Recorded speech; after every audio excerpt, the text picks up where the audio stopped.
بسم اللہ الرحمن الرحیم. ناظرین، ہٹ سٹوری کے ساتھ میں ہوں شمشاد مانگٹ. ناظرین، آپ جانتے ہیں کہ 67,000 حج کے امیدواروں کے ساتھ بہت ظلم ہو گیا. وزارت مذہبی امور نے جو کیا سو کیا کرتی ہی وزارت مذہبی امور ہے. اس کی نالیکیاں، اس کی بدعملیاں اپنی جگہ پہ ہیں. ڈی جی حج مکہ جو ہیں اس کی نالیکی اپنی جگہ پہ ہے. لیکن پرائیویٹ ٹور آپریٹر جو ہیں وہ یہ تو کہتے ہیں کہ ہماری جنگ کوئی اور لڑے. لیکن جو کچھ ہوا ہے 67,000 حاجیوں کے ساتھ، اب تک تو پرائیویٹ ٹور آپریٹرز کو کوحرام برپا کر دینا چاہیے تھا. لیکن وہاں پہ پرائم منسٹر کے پاس چونکہ ایزی اپروچ ہے وزارت مذہبی امور کی، لہذا انہوں نے تو اپنا مدعا بیان کر لیا پرائم منسٹر کے سامنے. لیکن جو حج ٹور آپریٹر ہیں وہ تو اپنا مدعا ہی نہیں بیان کر سکے. ان کا پیسہ کیسے استعمال ہوتا رہا ہے. ناظرین، ایک رپورٹ ہمارے ہاتھ لگی ہے، آپ اس کو ہماری سکرین پہ بھی دیکھیں کہ حج ٹور آپریٹر کا پیسہ ہماری وزارت حج جو ہے وہ کتنی بے دریغ طریقے سے استعمال کرتی ہے. یہ سرکاری ڈاکومنٹ میں آپ کو دکھا رہا ہوں کہ حاجیوں کا پیسہ کس طریقے سے استعمال ہوتا رہا. اور اس دفعہ بھی، ابھی حج نہیں ہوا، اس دفعہ بھی یہ جو ٹور آپریٹر ہیں انہوں نے مجھے بتایا کہ 52 ملین ریال جو ہے ہم نے سعودی وزارت مذہبی امور کو دیا ہے، اور انہوں نے اپنے سارے معاملات کلیئر کر لیے اور ہمیں جو ہے لٹکائے رکھا اور ہمارا معاملہ رہ گیا. اور پھر سارے کا سارا مدعا اٹھا کے پرائم منسٹر صاحب کی موجودگی میں کہ جناب اس کا تو سارا قصور ہی حج ٹور آپریٹرز کا ہے. اگر حج ٹور آپریٹر کا قصور ہے تو جو 67,000 حاجی ہیں جنہوں نے نقد پیسے دیے ہیں ان کا کیا قصور ہے. لیکن جب مدعی اپنا مقدمہ صحیح نہ لڑے، اصل میں اس میں صحیح مدعی جو ہے وہ ہوپ ہے. ہوپ کے اپنے گروپ بنے ہوئے ہیں، وہ ایک دوسرے کے خلاف نبرد آزما ہیں. وہ کہتے ہیں فلاں کا قصور ہے، فلاں کا قصور ہے. اس میں ہوپ کے بھی کچھ لیڈروں کا قصور ہے، لیکن اجتماعی طور پہ وزارت مذہبی امور کا قصور ہے جس نے یہ سارا کچھ مینج کرنا تھا. میرے ساتھ موجود ہیں جناب ایس ایچ بنگش صاحب. بنگش صاحب نے یہ جو سرکاری رپورٹ ہے اس کا پورا ریسرچ کیا ہے کہ 2018 سے 2024 تک حاجیوں کو کیسے لوٹا جاتا رہا. اور یہ رپورٹ جو ایف آئی اے کے پاس بھی ہے. ایف آئی اے والے جب ان کا دل کرتا ہے تو تھوڑی سی حرکت کرتے ہیں، بالکل چند قدم آگے بڑھتے ہیں، پھر اس کو روک لیتے ہیں. ورنہ اب تک تو آدھی جیل جو ہے وہ حج کرپشن کرنے والوں کے ساتھ بھری ہوتی اور لوگ توبہ طائب ہو چکے ہوتے کہ حاجیوں کو نہیں چھیڑنا. ہم جب رمضان شریف آتا ہے یہ تو ہم کہتے ہیں کہ جی ذخیرہ اندوزی کرتے ہیں تاجر، ٹماٹر روک لیتے ہیں، پیاز روک لیتے ہیں، فروٹ روک لیتے ہیں، اور رمضان میں ہر چیز مہنگی ہو جاتی ہے. وہ بھی ظلم ہے. لیکن یہ حج کا جو سیزن آتا ہے، یہ جو ظلم ہوتا ہے حاجیوں کے ساتھ، یہاں بھی ظلم ہوتا ہے، پاکستان میں بھی ظلم ہوتا ہے، اور وہاں پہ حج پہ لے جا کے بھی ظلم کرتے ہیں. یہ جو خدام لے کے جاتے ہیں، منظور نظر اپنے لوگ جو لے کے جاتے ہیں، وہ کہیں ملتے ہی نہیں. وہ اپنی کہیں حج ہو رہا ہے ان کا تو کہیں جناب ان کی شاپنگ ہو رہی ہوتی ہے. کوئی ان کو پوچھنے والا نہیں ہوتا، اپنی دیہڑ 200 ریال کھری کرتے ہیں. لیکن جو آج ہم آپ کو سرکاری رپورٹ دکھا رہے ہیں وہ آپ کے رونگٹے کھڑے کر دے گی کہ ہماری مذہبی امور کی جو وزارت ہے وہ صرف کرپشن کی وزارت ہے. اگر کسی نے اپنے اس رپورٹ کو چیلنج کرنا ہے تو آئیں ہمارے ساتھ بیٹھ کے بات کریں. وزارت مذہبی امور کے کوئی اگر سیکٹری صاحب یا سردار یوسف صاحب یا ان کا کوئی میڈیا مینیجر یا میڈیا پرسن کوئی اپنا موقف دینا چاہے تو ہم حاضر ہیں. لیکن یہ رپورٹ جو ہے اس کی تردید آپ کس طرح کر سکیں گے. تو میں جناب ایس ایچ بنگش صاحب مجھے یہ بتائیں، جو رپورٹ سامنے آئی ہے حاجیوں کے ساتھ 2018 سے 2024 تک کیا کھلواڑ ہوتا رہا ہے، کس طرح ان کا پیسہ استعمال کیا جاتا رہا ہے، یہ ذرا بتائیں قوم کو پتہ چلے.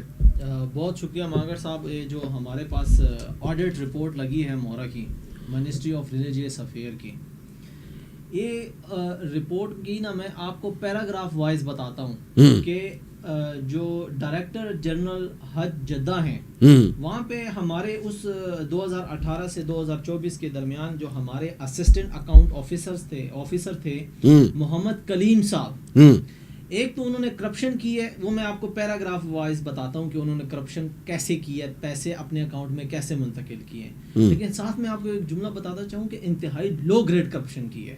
یعنی یہ ایکسپیکٹیشن نہیں تھی ان سے کہ ایک اکاؤنٹ آفیسر جو ہے نا کھانے کے پیسے بھی کھا جائے. توبہ. میں آپ کو بتاتا ہوں، اب میں شروع ہوتا ہوں جی. ایک تو یہ کہ جو ٹوٹل غبن ہے نا آڈٹ رپورٹ کے مطابق، وہ محمد کلیم صاحب نے قریباً کوئی 44 ملین روپے جو ہے نا مختلف طریقوں سے اپنے ذات کو فائدہ پہنچایا ہے اور پبلک ایکسچیکر کو نقصان پہنچایا ہے. اصل تو دیکھیں انہوں نے اپنا ایمان فروخت کر دیا. ایمان فروخت, کیونکہ دیکھیں ایک تو حج کے پیسے, دوسرا حاجیوں کے کچھ خوراک کے پیسے, کچھ ٹرانسپورٹ کے. میں آپ کو بتاتا ہوں جو پہلا پیراگراف میں آپ کو بتانے لگا ہوں آڈٹ رپورٹ کی جی, وہ ہے 6.4.1 کے مطابق جو 12 ملین روپے ہے اس کا کوئی سر پیر ہی نہیں ہے کہ وہ 12 ملین روپے گئے کہاں ہیں. یہ 12 ملین 1,20,00,000 جی, یعنی جادو نگری. جادو نگری, اس کا کوئی وہ نہیں ہے کہ یہ محمد کلیم. اچھا, آڈٹ رپورٹ یہ بھی کہتی ہے کہ خود کلیم صاحب نے ہی کی ہے, یعنی یہ جو اکاؤنٹنٹ ہے جی, اسسٹنٹ اکاؤنٹ آفیسر جو ہے. لیکن یہ 12 ملین انہوں نے کیے کہاں ہیں, اس کی ان تک جو ہے نا رسائی ابھی تک نہیں ہوئی. یہ کلیم صاحب بتا سکتے ہیں. کلیم صاحب اگر آپ اپنا موقف دینا چاہیں اس آڈٹ رپورٹ کے اوپر, آ جائیں ادھر سامنے آ جائیں, تاکہ قوم کو ہم بتانا چاہتے ہیں کہ ہماری وزارت جو ہے, اس کا وزارت کا جی Urdu ministry of religious affair, اور مخفف اس کا بنتا ہے مورا. لیکن انہوں نے اتنا بڑا مورا کیا ہوا ہے, اس مورے میں سے یہ پیسے نکالتے ہیں. اس کو مورے کو, یہ پنجابی والا مورا ہے. جی مانگر صاحب, یہ پیراگراف نمبر 6.4.3 بتانے سے پہلے میں آپ کو ایک اور چیز بتاؤں کہ میں نے بذات خود مورا جسے آپ کہتے ہیں نا منسٹری آف ریلیجیس افیئر میں کام کیا ہے. آئی واز امپلائی دیئر, اور میں ذاتی گواہ ہوں, میں شاہد ہوں کہ وہاں پہ اقربا پروری کیسے ہوتی ہے. ریکارڈ نکلوا لے, میرے پاس ڈاکومنٹس موجود ہیں کہ میں کب وہاں پہ تھا, کیسے کام کر رہا تھا, کس پوسٹ پہ کام کر رہا تھا. میرے پاس الحمدللہ ڈاکومنٹ سیو ہیں. اب میں آپ کو بتاتا ہوں, اقربا پروری کی میں بات کروں کہ یہ تو میری ذاتی مشاہدات ہیں. یہ بتائیں جو آج ہم نے 6.4.3 یہ آڈٹ رپورٹ کا پہلا نمبر ہے. اس میں جی ایمبیزمنٹ ہے جی پلگرم ویلفیئر فنڈ میں سے 7.82 ملین روپیز. یہ کتنا بن گیا؟ یہ 70 لاکھ جی, ہاں قریباً 70.5 لاکھ. اچھا, تو یہ اچھا, یہ جو 70 لاکھ روپے کی خرد برد ہے نا, ہاں, یہ انہوں نے پتہ ہے کیسے کی ہے. ہاں, یہ جی فوڈ کمپنی ہے, ہاں, وہاں پر جس کو کانٹریکٹ دیا گیا, جس کا بدبودار کھانا حاجیوں نے شکایتیں بھی کی. جی, انہوں نے کیا کیا ہے کہ گورنمنٹ آف پاکستان کو یعنی مورا کو, وہاں پہ جو ہمارا ڈائریکٹوریٹ جنرل ہے جدہ میں حج کا, ہاں, ان کو واپس کیے. اچھا, کہ یہ آپ واپس لے لے پیسے, یہ قومی خزانے میں جمع کرا دیں, یہ آپ کا حق بنتا ہے. ہاں, ٹھیک, وہ پیسے نعیم صاحب نے اپنے اکاؤنٹ میں شفٹ کر دیے. بہت اچھا ہے. آڈٹ رپورٹ کہہ رہی ہے, نعیم گرو ہے صاحب, کلیم صاحب میں نہیں کہہ رہا, یہ جو ہے نا آڈٹ رپورٹ کہہ رہی ہے. پھر اس کے بعد جی پیراگراف نمبر 6.4.4, یہ پیراگراف نمبر نوٹ کرتے جائیں. آج ٹور آپریٹرز پورا پروگرام دیکھیں, یہ ہے اصل آپ کا مقدمہ. آپ نے, مجھے پتا آپ اپنے کاروبار کی وجہ سے خاموش ہیں کہ آپ نے پھر حج کوٹے کے لیے اپلائی کرنا ہے, اس لیے آپ اپنے حاجیوں کا کیس بھی صحیح نہیں لڑ رہے. اچھا جی, 6.4.4 میں جو ہے نا کیش پیسوں کی خرد برد ہے. اچھا, یہ کیش پیسوں کی خرد برد کیسے ہے؟ قریباً کوئی 3.46 ملین روپیز جو ہے نا, یہ مدینہ اکوموڈیشن پرووائڈر, یہ آڈٹ رپورٹ میں نام لکھا ہوا ہے, صحیح, مدینہ اکوموڈیشن پرووائڈر نے واپس کیے. جب انہوں نے یہ 3.46 ملین واپس کیے نا, یہ بھی ہمارے جناب اسسٹنٹ اکاؤنٹ آفیسر اس وقت کے جو ہے نا محمد کلیم صاحب نے ہڑپ کر لیے. کوئی پتہ نہیں کدھر گئے, وہ اپنے اکاؤنٹ میں ڈال دیے. ٹھیک ہے, اور واپس نہیں کیے. یعنی حاجیوں کے خوراک کا پیسہ, پھر وہ جو مدینہ اکوموڈیشن پرووائڈر ہے, انہوں نے پیسہ واپس کیا ہے. تو یہ تو ان کی تو یعنی انہوں نے تو اپنی آخرت بچائی. ہمارے محمد کلیم صاحب نے کہا دونوں ہاتھوں سے لوٹے, اللہ کے گھر میں بیٹھے ہوئے کام شیطان کے کرنے ہیں. بالکل صحیح. اچھا جی, پھر ہے ہمارے پاس پیراگراف نمبر 6.4.2. اس میں انہوں نے کیا کیا ہے جی, misappropriation in food charges from معاونین, یعنی 21.14 ملین, یعنی 2 کروڑ اور کتنا ہو گیا, یہ قریباً جو ہے نا 2.5 کروڑ کر لیں آپ. اچھا, تو یہ جو ہے نا معاونین کے فوڈ چارجز جو ہے نا, اس میں سے غبن کر کے اپنے اکاؤنٹ میں بھجوائے ہیں انہوں نے. واہ جی واہ. یعنی وہاں پر حاجیوں کے فوڈ چارجز کھا لیے, یہاں جیسے آپ نے ذکر کیا معاونین, وہ معاونین کے جو فوڈ چارج ہیں اس میں سے 21 ملین روپے جو ہے نا, اس کو یہ تھا نا کہ یہ بھی تھوڑے لکٹے ہیں, سفارش پہ آئے ہوئے ہیں, یہ کون سا کام کرتے ہیں, لہذا ان کا مال تو کھاؤ. جی, یہ اب نوٹ کرتے جائیں کہ یہ پیسے گئے کہاں ہیں. یہ انکوائری کری, اللہ کرے انکوائری جو ہے نا اینڈ تک پہنچے اور پتہ چلے. جی پیراگراف نمبر اگلا میں آپ کو بتا رہا ہوں 6.4.2. اس میں جناب 21.14 ملین جو ہے نا, ٹھیک ہے, یہ کھانے کے پیسے غائب. اچھا. یعنی کھانا 2-3 قسم کے کھانے کے پیسے واپس آئے غائب. مدینہ اکاموڈیشن کے پیسے واپس آئے غائب. موانین کے کھانے کے پیسے غائب. جہاں سے بھی پیسے آ رہے ہیں نا وہ غائب. اب یہ آرڈر رپورٹ جو ہے نا, ٹھیک ہے, اس کے مطابق تو صرف 44 ملین روپے جو ہے نا انہوں نے خرد برد کی ہے. اب اس کے علاوہ انہوں نے اور کیسے غپلے کیے ہوں گے, یہ تو FIA کا کام ہے کہ وہ تحقیقات انجام تک پہنچائے اور محمد کلیم صاحب کے جتنے بھی غبن ہیں وہ سامنے آئے کہ انہوں نے یہ کیا کیا ہے ہمارے. نہیں دیکھیں نا, اس میں جو رپورٹ جو ہے میرے سامنے بھی پڑی ہے نا کہ معاونین حج کو 2,11,40,000 کے الاؤنس دیے گئے.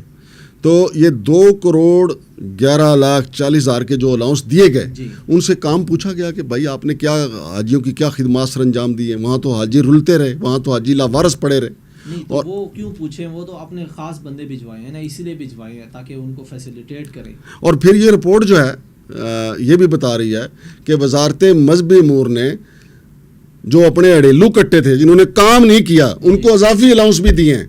وہ کس مد میں دے دیے جی اضافی الاؤنس جناب شاریز حسن خان صاحب؟ جی یہ میں کھول رہا تھا. اور یہ جو ہے نا آڈٹ رپورٹ, اس میں یہ بھی بتایا گیا کہ معاونین کو 3,84,375 ریال ادا کرنا تھے, اور جو 3,84,375 ریال ادا کرنا تھے اس میں بھی ہیرا پھیری کی گئی ہے. یہ ساری چیزیں سامنے موجود ہیں, لیکن میں حیران ہوں کہ ہمارے ادارے میں, یا تو میرا خیال ہے ہمارے ادارے FIA نے بھی ہاتھ کھڑے کر دیے ہیں, نیب نے بھی ہاتھ کھڑے کر دیے ہیں کہ یار جاؤ کرپشن کرو. پھر اس سے تو بہتر ہے کہ اسلامی نظریاتی کونسل سے ایک فتویٰ لے لیں, فتویٰ لینے کے بعد قومی اسمبلی سے بل پاس کروا لیں کہ جی جس کا جہاں ہاتھ پڑتا ہے کرو کرپشن. پھر پٹواری پکڑنے کی کیا ضرورت ہے, پھر LDC پکڑنے کی کیا ضرورت ہے, پھر CDA والوں کو گرفتار کرنے کی کیا ضرورت ہے, پھر یہ جو دوسری جگہوں پہ جو دوسرے محکموں میں کسٹم والوں کو گرفتار کرنے کی کیا ضرورت ہے, پھر خود FIA کے اپنے بندوں کو پکڑنے کی کیا ضرورت ہے, پھر آڈٹ والوں کو پکڑنے کی کیا ضرورت ہے, پھر آڈٹ حکام کو پیسے دے کے ان کو راضی کرنے کی کیا ضرورت ہے, پھر آڈٹ حکام کے ساتھ مل کے آڈٹ پیرا ٹھیک کرنے کی کیا ضرورت ہے, جب آپ نے کرنی کرپشن ہے. اور کرپشن بھی مذہبی فریضوں میں, اور کرپشن بھی رمضان کے مہینے میں, اور کرپشن بھی حج کے مہینے میں. یہ سارا ہم نے آپ کے سامنے کچا چٹا رکھ دیا ہے. 95 ارب روپیہ ہے ناظرین, 95 ارب روپے پرائیویٹ ٹور آپریٹرز کا. پرائم منسٹر نے تو کہہ دیا کہ ان کے پیسے واپس ہوں گے. کیسے واپس ہوں گے؟ اب یہ تو میرا مولا جانتا ہے کیسے واپس ہوں گے. یہ پاکستان وہ ملک ہے, آج اخبار میں خبر چھپی ہے کہ جی مہنگائی 0 ہو گئی ہے, بالکل نیچے آ گئی ہے. جائیں ذرا بازاروں میں مسری کی دال خریدیں, جائیں ذرا بازاروں میں آلو ٹنڈے خریدیں, آپ کو پتہ لگے گا کہ کس طریقے سے مہنگائی نیچے آئی ہے. یہاں جو چیز اوپر چلی جائے وہ نیچے نہیں آئی کبھی. یا تو بتائیں کہ جو چیز مہنگی ہوئی پھر وہ نیچے آ گئی ہو. ہاں جو کسان پیدا کرتا ہے وہ ٹکے ٹوکری ہو جاتی ہے, چونکہ کسان کو تو ہم نے خوشحال ہونے دینا ہی نہیں. ہم نے ہر اس کام میں روڑے اٹکانے ہیں, کرپشن کرنی ہے جس میں ہمارے لوگ محنت کرتے ہیں. اب یہ لوگوں نے ٹکا جوڑ کے حج کے لیے پیسے جمع کروائے ہیں اور کرپشن کی نہریں بہہ گئی ہیں. کرپشن کے سارے موگے ٹوٹ گئے ہیں. مورا نے اتنا بڑا مورا کیا ہے لوگوں کی جیب میں. آپ کو پتہ ہے جو جیب کترا ہے وہ جیب میں مورا کرتا ہے بلیڈ کے ساتھ. جیرا بلیڈ فلم ضرور دیکھیں, اس میں آپ چونکہ عام طور پہ جو بسوں میں جیب کاٹی جاتی ہے بلیڈ کے ساتھ, اس میں جیب کترا آپ کو نظر نہیں آتا, آپ کو تھوڑی دیر بعد پتہ چلتا ہے آپ کی جیب کا صفایا ہو گیا. لیکن منور ظریف کی جو فلم تھی جیرا بلیڈ, اس میں انہوں نے دکھایا ہے کہ 2 انگلیوں کے ساتھ وہ مورا کس طرح کرتا ہے.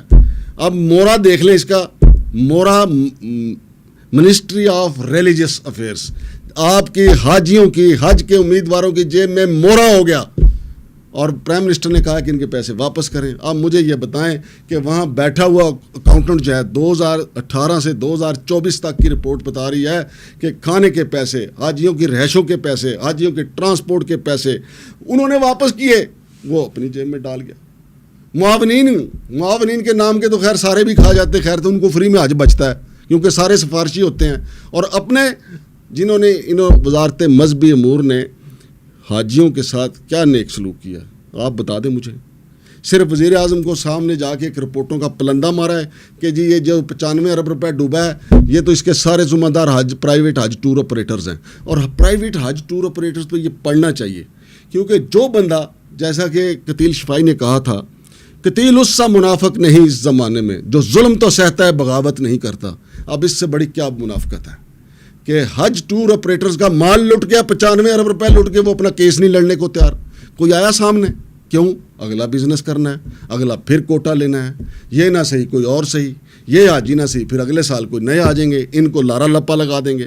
تو یہ کرپشن جو میں نے آپ کے سامنے رکھی ہے, وزیر اعظم صاحب کے سامنے یہ رکھنی چاہیے تھے کہ جناب وزیر اعظم صاحب, یہ سردار یوسف صاحب تو ابھی آئے ہیں نا, اس سے یہ تو ہم جو یہ رنڈی رونا رو رہے ہیں کرپشن کا, یہ 2018 سے 2024 تک کا ہے یہ رپورٹ جو ہے. تو یہ تو دیکھنا چاہیے وزیر اعظم صاحب کو, اور وزیر اعظم صاحب جو ہیں ایک کمیٹی بنا کے یہ بھی ذرا چیک کرائیں کہ کس کس واردات نے آڈٹ حکام کے ساتھ مل کے آڈٹ پیراز سیٹ کیے ہیں, ان کو بھی پکڑیں جن کے ساتھ یہ مل کے واردات کی گئی ہے. کیا یہ درست نہیں ہے کہ تمام محکمے, تمام وزارتیں, تمام ڈپارٹمنٹ آڈٹ حکام کے ساتھ مل کے آڈٹ پیراز ان کی جیب گرم کر کے سیٹ کرتے ہیں؟ اگر نہیں آپ کو یقین تو آئی ایس کو والے اور آڈٹ حکام جو ہیں خیبر شماری گجر خان ہوٹل پہ 2 کروڑ روپے کا سودا کرتے ہوئے رنگے ہاتھوں پکڑے گئے تھے. ایف آئی آر پڑی ہوئی ہے اسلام آباد ایف آئی اے کے پاس, افضل نیازی صاحب سے پوچھ لیں. 2 کروڑ بھی بحق سرکار ضبط ہو گیا, ان کو بھی گرفتار کر لیا گیا, اور انہوں نے مانا کہ آئی ایس کو کی کرپشن ہم گجر خان کے خیبر شماری ہوٹل پہ ایڈجسٹ کرنے آئے تھے. اور یہ ایڈجسٹمنٹ مورا والوں نے بھی کی ہے, جنہوں نے حاجیوں کی جیب میں مورا کیا ہے. یہ ان کی بھی وارداتیں ہیں. وزیر اعظم صاحب, اللہ نے آپ کو اختیار دیا ہے. جناب آرمی چیف صاحب, اللہ نے آپ کو بھی اختیار دیا ہے. جناب وزیر داخلہ صاحب, آپ کو بھی اللہ نے اختیار دیا ہے. اتنا بڑا مورا کیا انہوں نے حاجیوں کی جیب میں. 2018 سے 2024 2025 کا بھی حساب لے لیں کہ یہ کہاں گیا 95 ارب, کس طریقے سے لوٹا گیا. پرائیویٹ ٹور آپریٹر سے جو 52 ملین ریال لیا گیا تھا, وزارت مذہبی امور سے پوچھیں کہ آپ نے اپنی ایڈجسٹمنٹ کی تو ان کی کیوں نہیں کی. فی الحال شمشاد مانگٹ اور ایس ایچ بنگش کو اجازت دیجیے. اللہ حافظ.